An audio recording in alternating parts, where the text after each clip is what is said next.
What if the war didn't begin with a missile, but with a drone silently hovering above your kitchen ceiling? While the world spoke of ceasefires and diplomatic breakthroughs, Israel's Mossad launched one of the boldest covert strikes in modern history, burying drones in civilian homes, sabotaging radar systems from inside Tehran. No warning, no declaration, just devastation from within. In a single night, over 200 Israeli warplanes pierced Iranian airspace. But the real operation had started weeks earlier, in silence, through shadows. And the cost? Iran's key missile bases, Natanz, Fordow, Esfajabad, crippled. National air defenses, paralyzed before a single jet took flight. But the real impact? Global. The Middle East is shaking. NATO is on alert. Russia is watching. China is repositioning. And Washington?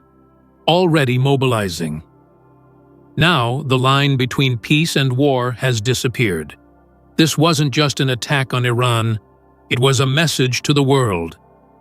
So ask yourself, who's really in control when diplomacy is just camouflage? Stay with us. We're about to uncover the full anatomy of Operation Rising Lion, the weapons, the betrayal, and the global chain reaction no one is talking about, until now. Zionist Cunning attack on Tehran. During a truce? The facts of the Mossad operation behind the Israeli attack. Nobody's talking about this, not in official press briefings, not in televised debates, and certainly not at the UN Peace Summit. But what if I told you that while diplomats exchanged scripted smiles, a shadow war was already unfolding beneath the quiet skyline of Tehran? Not a single missile was seen, not a single threat was broadcast. Yet inside homes, clinics, and rooftops across the Iranian capital, something terrifying had already taken root. Armed drones, silently planted, awaiting activation. This isn't war in the traditional sense. This is espionage, masquerading as peacetime. In an operation so precise, it stunned even Western analysts. Mossad, Israel's intelligence agency, infiltrated deep into Iran, embedding autonomous drone cells, AI-guided sabotage nodes, and micro-weapons into residential and commercial spaces. Code-named Operation Rising Lion, the strike was not reactive. It was premeditated, multi-phased, and chillingly elegant. As the Australian confirmed, Mossad used advanced AI and smuggled in drones to prepare attack on Iran. AP News added, the drones neutralized Iran's defense radars before the jets even entered airspace. On June 13th, over 200 Israeli warplanes launched a precision strike, not to start a war, but to complete one already begun in the shadows. So, if you believed in the so-called truce, think again. This was not diplomacy. It was deception. This was not war. It was a weaponized illusion. And it all started inside Tehran itself. How Mossad's multi-layered strategy turned Tehran's streets into a battlefield. Mossad did not launch this campaign from aircraft carriers or distant deserts. Instead, it walked through Tehran's markets, hid in the shadows of residential courtyards, and embedded itself behind curtain-lined windows, where few would ever think to look. Between October 2024 and February 2025, Israeli operatives initiated a high-risk logistics chain that bypassed traditional borders. Disguised as consumer electronics and industrial equipment, drone components, encrypted communications gear, and AI control nodes were smuggled into Iran via Jordan, Iraq, and the Caspian maritime trade. By March, multiple modular drone nests had been built across Tehran, Ray, and Qom, most hidden inside abandoned clinics, workshops, and even basements of legitimate businesses. These locations were selected not for military relevance, but for their invisibility. This was not merely human espionage, it was machine-augmented warfare. Using AI-assisted targeting systems, Mossad drones mapped radar arrays, SAM positions, and IRGC convoy routes. Micro-UAVs the size of a shoebox, armed with EMP charges or fragmentation cores, were deployed at night. They silently short-circuited radar stations and disabled launchers, crippling Iran's defensive grid without a single siren sounding. Then, on June 13th, at precisely 2:34 a.m. local time, the illusion broke. As internal defenses flickered into darkness, 200 Israeli warplanes breached Iranian airspace. Their path had been cleared, not by brute force, but by months of invisible engineering. In mere minutes, strikes hit Natanz, Fordow, Esfahan's missile plants, and command nodes in North Tehran. What made it work? Strategic misdirection. Israeli officials floated rumors of cabinet fractures, even staging the prime minister's withdrawal from active duty to distract intelligence focus. Iranian analysts, lulled into complacency, misread the silence as peace. In truth, the lions were already inside the gate. The outcome? Tehran stood physically intact, but digitally, militarily, and psychologically, it had already fallen. As the smoke from the June 13th airstrikes dissipated, Iranian officials began to uncover not the remnants of a sudden attack, but the anatomy of a war that had been underway for months. What emerged wasn't just a map of bombed-out sites, but a chilling blueprint of how deeply the enemy had embedded itself within the fabric of Tehran's society. One of the first revelations came near Esfejabad, where Iranian security forces, guided by intercepted coordinates, raided an abandoned warehouse just beyond the city's northwest industrial zone. Inside, they discovered dozens of explosive-laden quadcopters, each equipped with targeting software linked to short-range SAM, surface-to-air missile, radar disruption. These weren't experimental devices. They were live, armed, and synchronized, ready to paralyze Iran's air defense grid at a moment's notice. For many Iranians, it was the moment they realized the war had been hiding inside their homes. Not long after, in Tehran's southern Ray district, an innocuous three-story building, once listed as a storage logistics firm, was unmasked as a drone assembly facility. The top floors appeared abandoned, but in the basement, investigators found 3D printers, Israeli-grade guidance systems, and carbon fiber rotor casings. In Isfahan, another site was found under a dental clinic, an underground lab where explosive components were assembled from parts smuggled in via local freight routes. It became undeniable. Mossad had built a functioning drone factory network beneath Iranian civilian infrastructure. The discoveries weren't confined to fixed sites. On highways leading in and out of Tehran and Albos, Iranian counterintelligence intercepted multiple trucks outfitted with mobile auto-launch drone platforms, designed to be deployed in under 3 minutes. One driver, cornered, attempted suicide by ingesting poison, only to be stopped by Revolutionary Guard medics, preserving a critical link in the investigative chain. His attempt was more than an escape. It was an admission of something bigger than himself. But perhaps the most staggering find was hidden beneath the ordinary streets of Khorramabad. Acting on a tip from neighborhood informants, IRGC units unearthed a complex tunnel system running below a quiet residential block.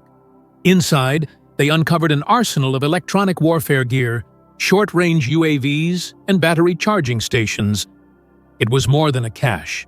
It was an underground hive designed to control dozens of drone nodes spanning central Iran. General Rahimi later told State TV, "We always thought the threat would come from across the border. We were wrong. It came from across the street." Then came the human face of betrayal. Among those arrested was a highly respected doctor and his 24-year-old son, accused of providing Mossad with precise GPS coordinates for the Imam Ali missile base. The evidence, drawn from intercepted encrypted messaging apps and signal triangulation, was damning. The betrayal wasn't just strategic, it was personal. These were not anonymous mercenaries, these were neighbors, mentors, even community leaders. And it didn't end there. Over 400 Afghan laborers working in construction and freight roles were detained under suspicion of couriering drone parts or serving as passive links in the Mossad network. Some, authorities believe, were lured by money. Others, misled entirely. But the consequence was the same. A foreign intelligence war machine had co-opted lives, repurposed businesses, and weaponized social trust. This wasn't just tactical penetration, it was emotional sabotage. The realization that war had infiltrated the rhythms of daily life, that the line between civilian and combatant had been intentionally blurred, left a deep scar on Iran's collective psyche. Mossad had done more than launch drones. They had turned the neighborhoods of Tehran into a battlefield of the unseen, one that no missile could ever fully reconstruct. Iran did not stagger under the weight of the revelations. It struck back with precision. Faced with what many intelligence analysts described as one of the most audacious deep penetration operations in recent Middle Eastern espionage history, Tehran's response was not reactionary. It was cold, deliberate, and quietly devastating. Within 72 hours of uncovering the drone nests and sabotage hubs, the Ministry of Intelligence, MOIS, working alongside the Islamic Revolutionary Guard Corps, IRGC, and supported by Basij civilian militias, initiated a nationwide dragnet. Roadblocks sprung up across major arteries, mobile checkpoints fanned out through Tehran, Qom, and Isfahan. Cars were stopped, trunks checked, basements inspected. The hunt had begun, not in panic, but with a level of calm that only preparation can afford. In a series of coordinated pre-dawn raids, elite Quds Force units stormed suspected sites based on months of electronic surveillance. In Ray, Isfahan, and western Tehran, workshops were seized, drone parts confiscated, encrypted communications captured, and dozens of suspects arrested. 2 men, alleged Mossad assets, were swiftly tried and executed, their fates broadcast as a symbolic warning to others still embedded. But perhaps the most ingenious aspect of Iran's strategy was its patience. Intelligence operatives had reportedly monitored the Mossad network for weeks, deliberately allowing it to expand, observing communication chains, tracking logistics, and mapping interpersonal links. Then, when the web was fully visible, they collapsed it in one stroke, severing roots instead of branches. What stunned observers was the role of ordinary citizens. After state TV broadcasts called for vigilance, a flood of civilian tips led to hidden tunnels, trucks loaded with pre-programmed drones, and apartments packed with launch codes. One vehicle, stopped in West Tehran, held more than 40 mini-drones rigged with autonomous targeting systems. This was no witch hunt. It was an intelligence-driven hammer blow, and Iran swung it not only to dismantle a covert network, but to send a clear, psychological message. We see you, we waited, and now we know everything. Beneath the cloak-and-dagger mechanics of sabotage and counter-sabotage, the most devastating dimension of this shadow war was not technical, it was personal. Iran discovered that some of the greatest threats weren't foreign agents crossing borders, but trusted figures within its own society, people whose loyalties had quietly shifted under the surface. Among the earliest and most unsettling arrests was that of a well-respected physician and his son, both active in their local community.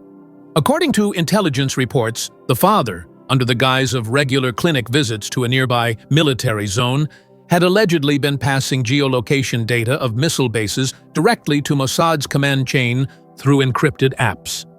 Their home contained modified smartphones, data relays, and SIM cards routed through third countries. Their betrayal struck a raw national nerve. Science and care turned into instruments of precision targeting. Widening the circle, Iranian authorities detained over 400 Afghan laborers, many of whom were contracted on construction sites in Tehran and Qom. Some had reportedly transported drone components or relayed coded messages, unknowingly assisting in the logistics of sabotage. Others possibly coerced or compensated in cryptocurrency. Intercepted transmissions confirmed the scale. Encrypted messages traced to launch instructions, location confirmations, and fallback protocols. This wasn't amateur work. It was a deeply connected internal web that only full exposure could unravel. Iranian intelligence now admits they let the operation breathe, tracking movement, mapping networks, and allowing enough evidence to accrue before striking.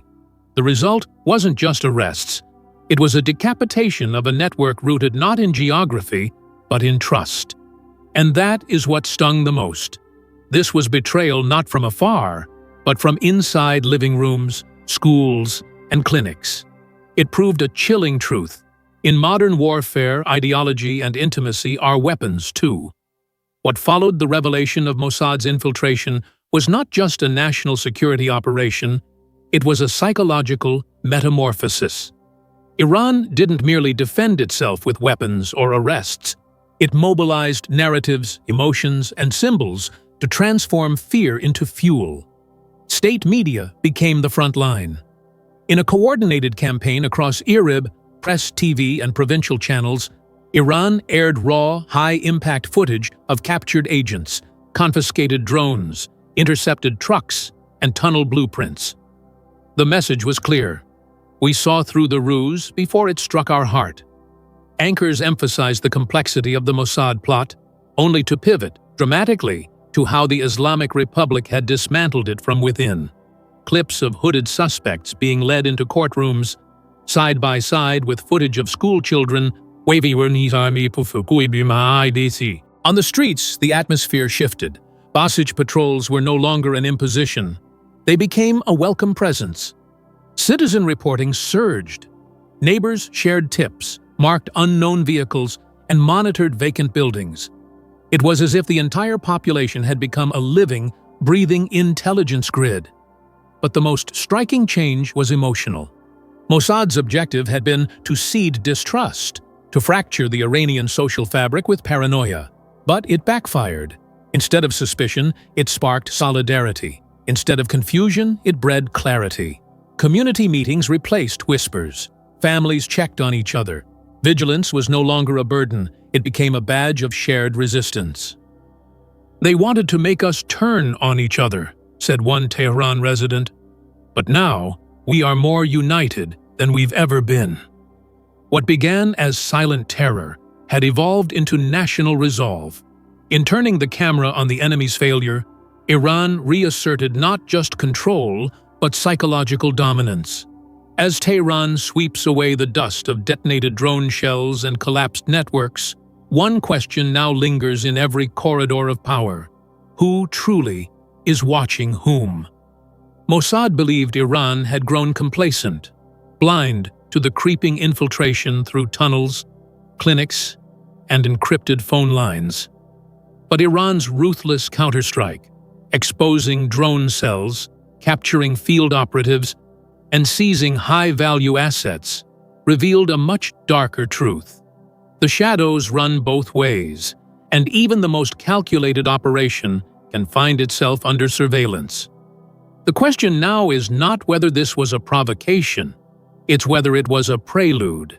With strategic sites like Natanz, Fordow, and Esfahabad severely damaged, Iran's nuclear and missile capabilities face a substantial setback, perhaps for months, even years. Operation Rising Lion didn't just strike physical targets, it redrew the lines of military deterrence in the Middle East. What's unfolding is not just conventional warfare, it's a new doctrine of hybrid conflict. Micro-drones, AI-guided sabotage, misinformation campaigns, and stealth offensives carried out in the gray zone between diplomacy and open aggression. This is the modern battlefield, asymmetrical, algorithmic, and unannounced. But Iran is not backing down. Supreme Leader Khamenei vowed retribution at a time and place of opportunity. In response, U.S. forces, under Operation Midnight Hammer, endorsed by Donald Trump, have reportedly launched precision strikes on Fordow, aiming to eliminate any chance of nuclear restoration. The world watches. European leaders plead for restraint.